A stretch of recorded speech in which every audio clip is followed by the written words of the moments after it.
how do you hold your team accountable? Like, what's that look like ongoingly? There's yes, you want them to be focused on their database and going deeper into the database and those things. But what are you doing ongoingly to help the people on the team?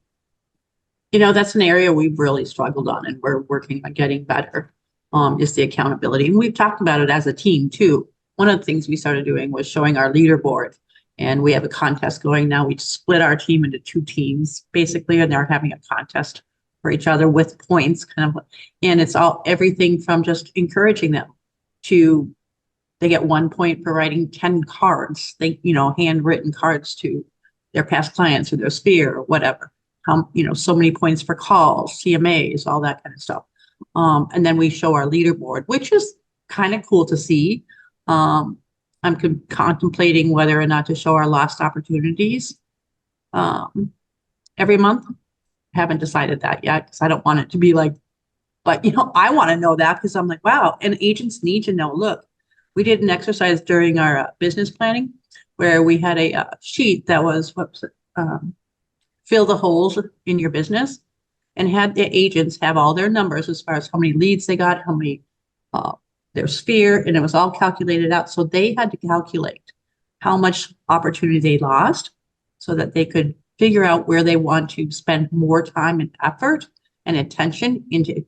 The one agent was like, yeah, if I would have just gotten this much more conversion out of my sphere or out of this, I would have made an extra 70 grand.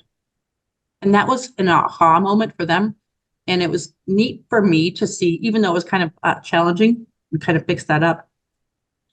It was neat for them to do that rather than just be told. They Yeah. actually had to do the work to figure it out, which I think was more meaningful to them. Hey, Yeah. Joe, I always make a big deal of when we talk to somebody and they bought or sold a house.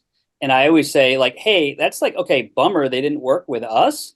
But wow, imagine if we did nurture that person, Hmm. right? We could have had that. So, hey, we can't change the past, but also Right. it means that the leads aren't junk, right? I mean, like these, a lot of leads will never transact, but there's gold in there, right? So this is just proof that there were closings in there that we missed the last 6 months, 12 months, or whatever. Because you can see we didn't call this person back for 4 months, and oh, they fell in love with another agent, got married to another agent, and transacted with them. And so, great, don't worry about it. But let's be inspired knowing that in the leads you're calling now that don't pick up, you don't have a relationship, they might be that next one that you can get. So look at it as a good thing.